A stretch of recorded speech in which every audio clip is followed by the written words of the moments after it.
Good morning, नमस्ते, वड़क्कम, आदाबर्स। जो बोले सो निहाल, सत श्री अकाल, सत श्री अकाल, सत श्री अकाल। गंग लंग रंग यंग अंग ओम।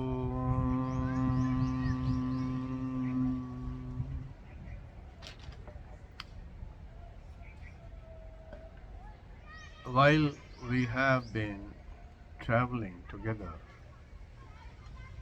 through almost 20 plus videos, I have received some 3 or 4 suggestions and queries, which today we will discuss those suggestions and queries. And I would also like to reiterate that this exercise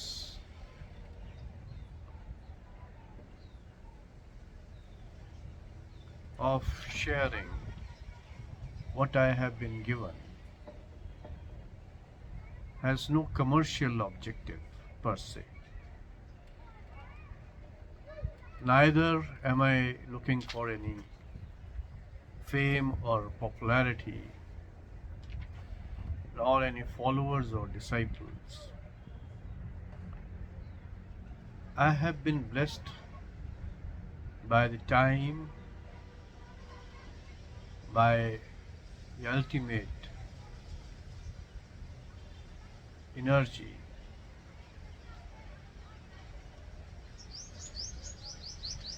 who opened themselves on this subject to me, and the one who says me is dependent on this body to share what has been received.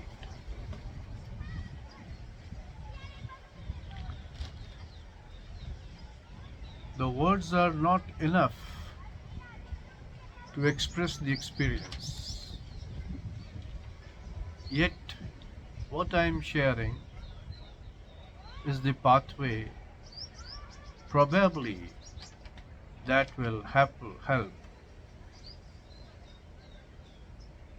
many others to achieve the objective of human life. Time and again I will keep on repeating that the objective of human life is to realize one's true self and be in communion with the ultimate truth. To realize the divinity with which human beings are born. That is the ultimate objective of human life. No other creature has been bestowed with any faculty to realize. To not realization is still far, to not even know, to not even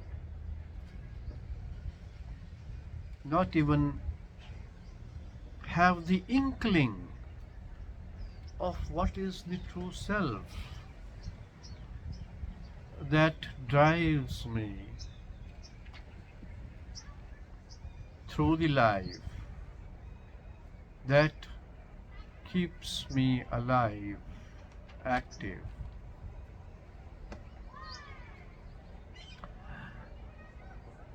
All other creatures are merely functions of time.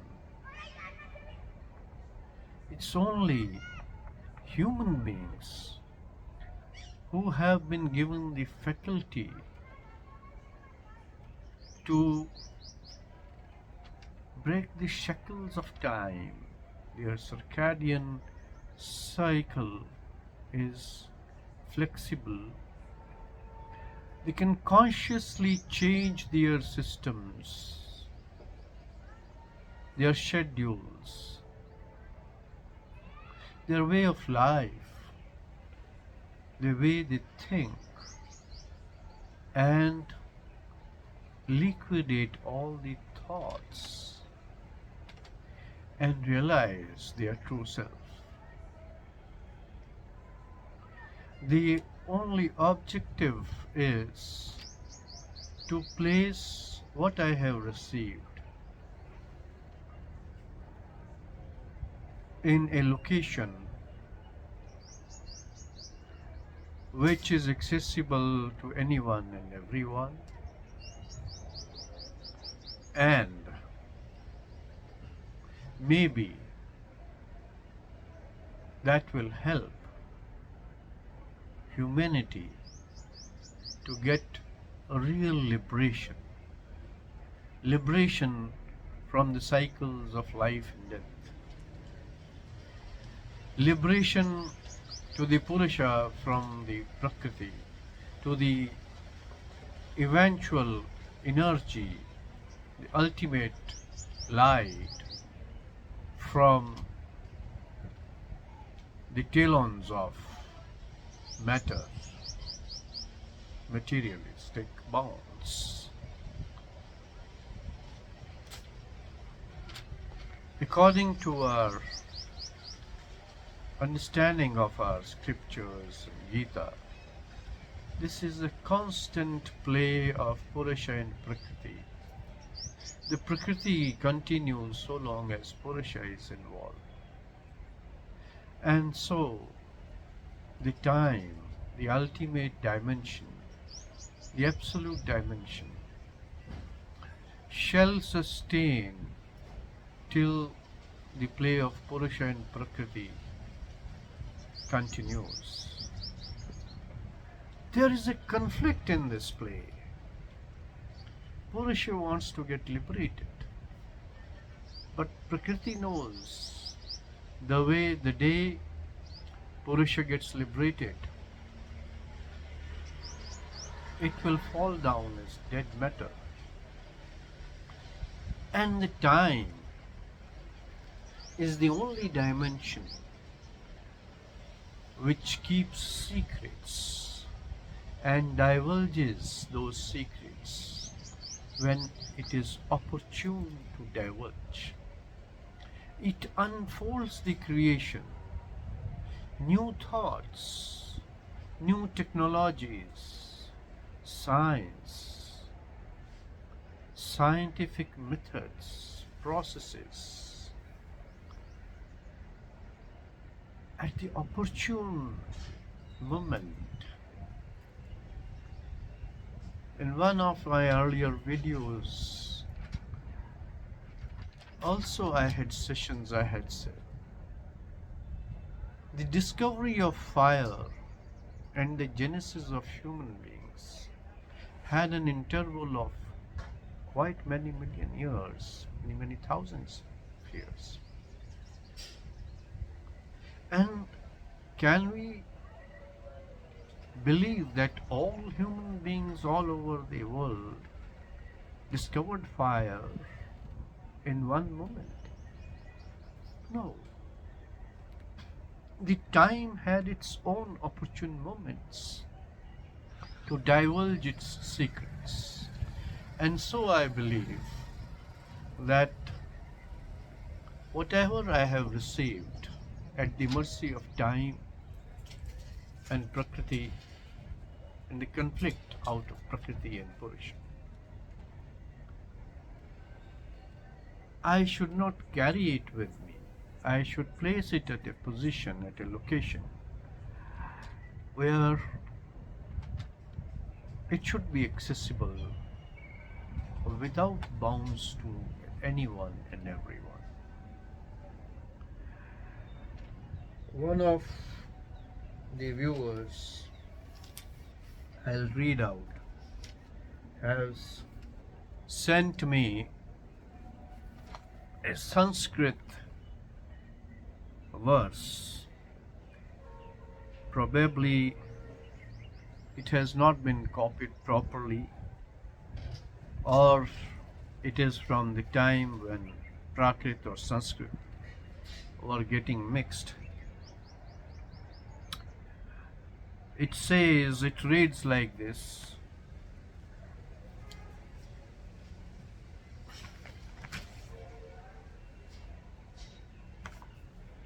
Buddhi Parayantam Sansare Maya Matram Vivartate Nirmamo Nirahankaro Nishkama Shobhate Buddha.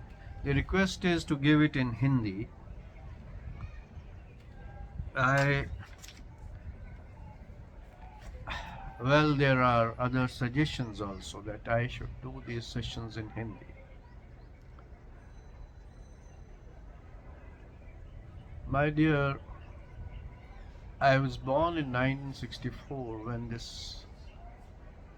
the generation who parented us were still under the influence of British, and English was supposed to be the language of intelligent people. Information was available only in English.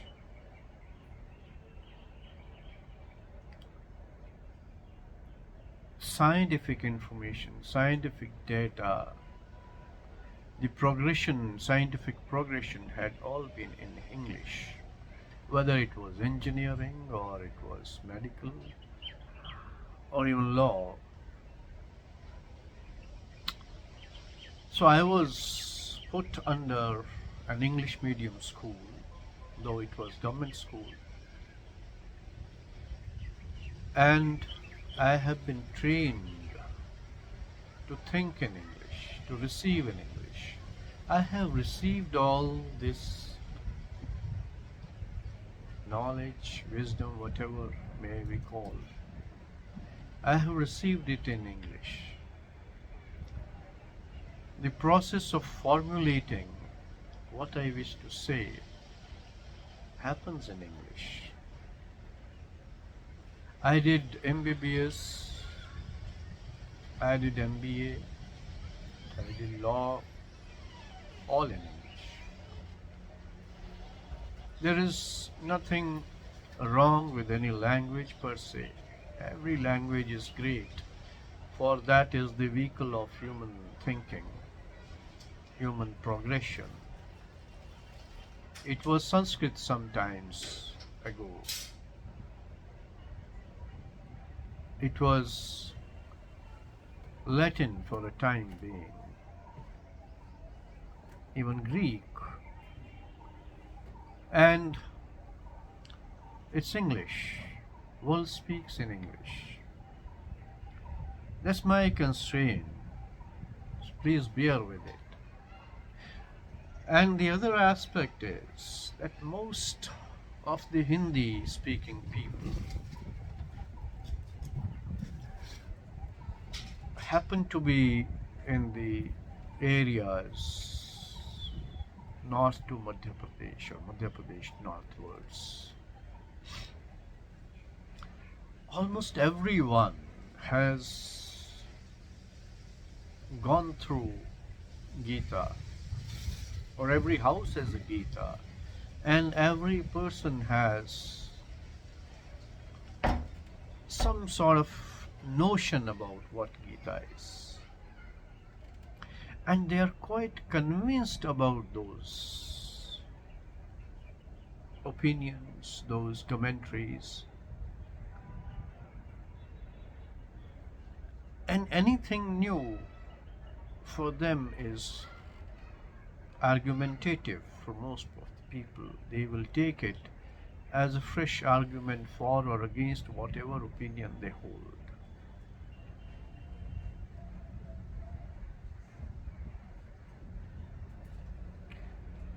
It is the language Every language has multiple meanings, connotations, and nuances. They can be interpreted in the perspective in which those are read and understood. There is a saying that even the truth is not absolute. The perception of truth changes with the perspective.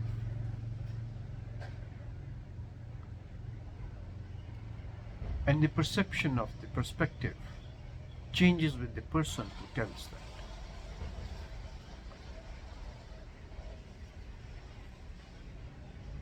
That aspect taken into cognizance and the objective of human beings without any bounds of language or creed or tribe or color or gender is the objective.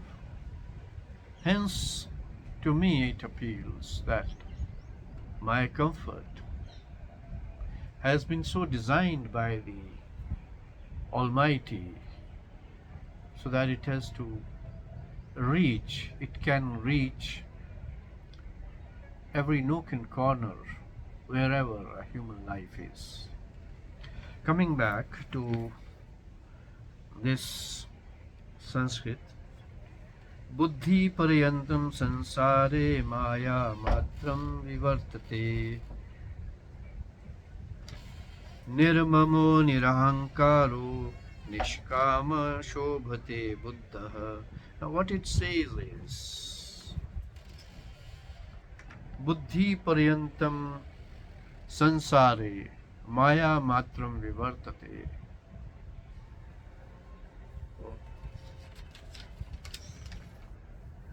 Maya matram vivartate, that all this is just ephemeral. Maya is chimera, is creation, false mock creation. And whatever intellect, to the extreme of intellect in this material world,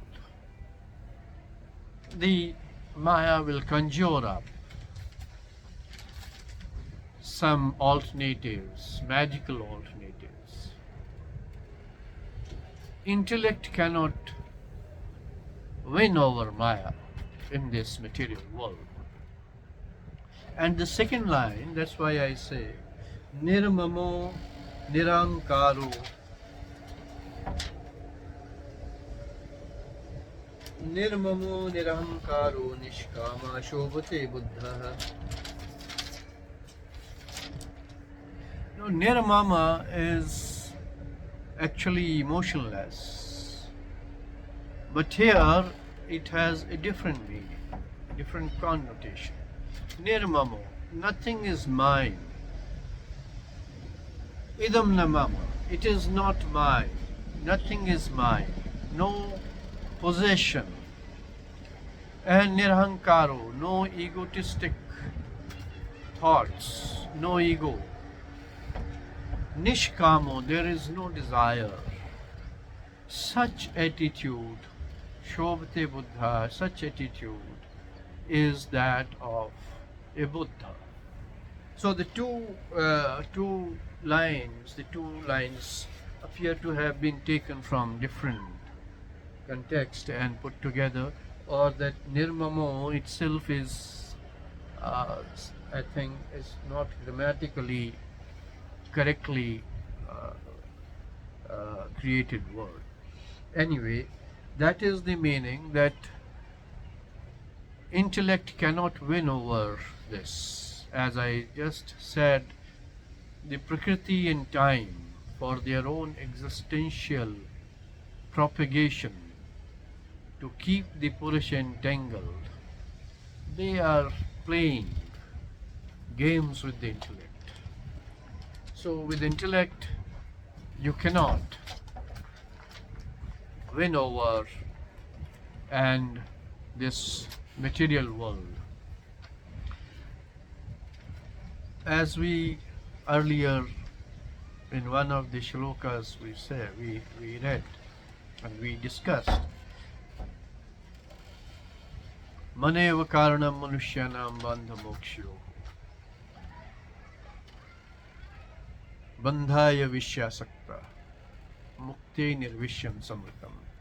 So, for liberation, for the ultimate liberation, it is the nullification of the thought, nullification of the intellect. It is all inane, it's all material, and so long you have thoughts, your mind will remain as uncontrollable as it is. It will conjure new thoughts, it will conjure new desires. They may be smaller ones than what you had earlier, yet they take your time, they take your attention, they take your consciousness away from your path. Then another viewer says, you do not give us any stories, anecdotes, create some anecdotes, include some anecdotes.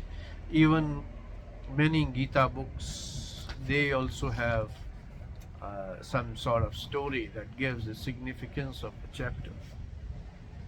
Well, my dear, I had in one of the earlier sessions also said, anything that binds is an obstacle for liberation.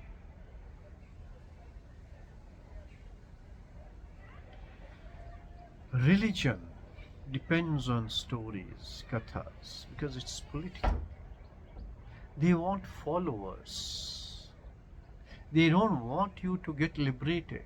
They want you to be bound to them. It's not bad to be religious, but one must keep in mind always, consciously, that religion is a stepping stone. Your ultimate objective is not one who prays, who begs, who rings the bells at the worship place, who lights a lamp at the worship place. Your ultimate aim is to be in communion with the Almighty energy, Almighty ultimate truth. And religion binds you. Stories, these Puranas, Agamas, Jatakas, Tripatakas, they were written for the people who were illiterate, who were not even conscious of the objective of being a human.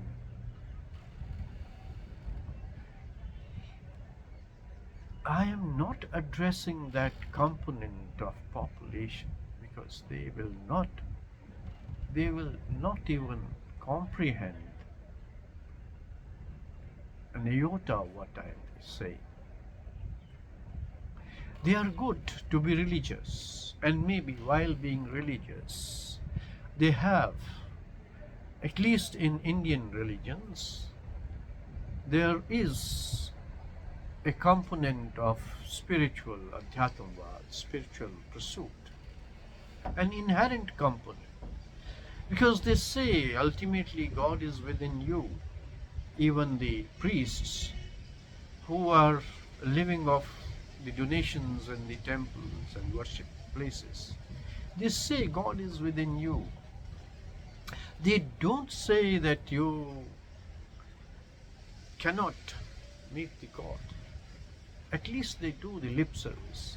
And at least that is a kindling flash. Maybe those people will one day strike that. As we have said, liberation is not necessarily by effort. Effort is required up to Vishuddha. After you have attained Vishuddha, it is just dhyana. No, just enjoy the attainment of Vishuddha. It will travel. Only you have to give time. Only you have to be patient. patience. Hold patience, hold time, hold your consciousness. Don't let it get distracted. You yourself have to realize it.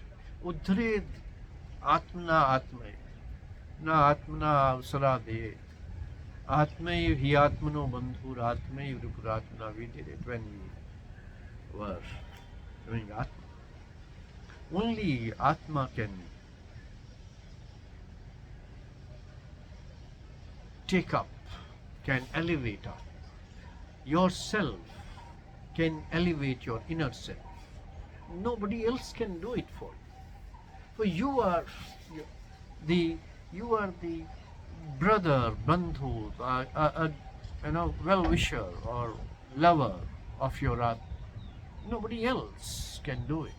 Nobody else can realize it. So these agamas, these Puranas, these stories, these kathas and gathas were meant for people when in India the literacy was hardly 10 to 15%. Today we have larger component of literate people. And if you don't have time for a 30-minute, 40-minute interaction, maybe virtual, for a video, why beat about the bush, telling you stories, anecdotes, and eventually only one-liner moral of that story? Religion is a social instrument. Its responsibility is to ensure that the society works in a cordial manner.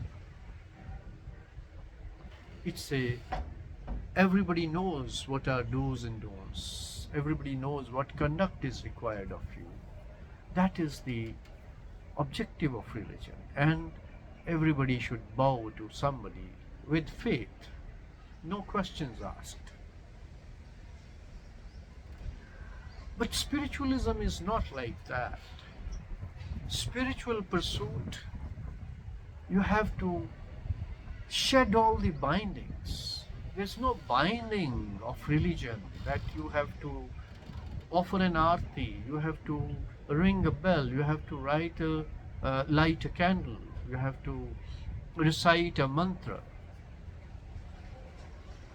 It is liberation in true sense. Any binding is an obstacle. And mind you, it's not physical binding. It is binding in mind. You don't have to leave your family, your house, earth, and your food, everything. Only is you don't have to get attached to them. You have to work, but without attachment to its fruit. Let it be for others. Jana labhante nirvana brahma amrishya. We did this. Amrishya, chinna, kshina kilmisha, chinna dvidha yat atmana sarva bhuta hiterata. Just like for yourself, you are happy for everyone in their goodness for everyone. You're happy in that. So that is why I don't believe in storytelling, in kathas and gathas. They are meant for illiterate people, for binding them into a social makeup that we call religious. It's perhaps only in the Indian and Oriental religions where we don't say that you will have to wait in your grave or some place of eternal bliss and one day God will come and judge you. God is not a human being. We have created gods in our own image because that was the more comprehensible, superior, most creation that was around us. God is not a human being. God will not come and sit in judgment and say, this is good, this is bad. No. It is there. It's the law nature. You do one thing, you get the same thing. You sow millets, you will reap millets. You sow wheat, you will reap millets. Nobody till today has harvested millets out of wheat seeds. How can then, how can then something will happen after centuries? So it's just, it goes on. And when you liquidate all the fruits of your karma, it's liberation. The most, if the majority of people get themselves liberated, Prakriti will fall off. That is Pralay. So, these were the questions, and the suggestions. We did Atma last time, and we shall go on to the characters of the Almighty as explained in Gita. But again I'll reiterate that the pathway is more important to comprehend, to understand. If you have problem in understanding what I have so far shared, please feel free to send me an email. I have jotted it in some of the sessions in the description part. It is mandeepprakash, MANDEEPPRAKASH @rediffmail.com. If I can be of help, I shall be glad. Om Tatsad iti nirdesha brahmanastri-vidha smrita brahmanastenapi vedascha yagyascha vihita pura. God bless you all.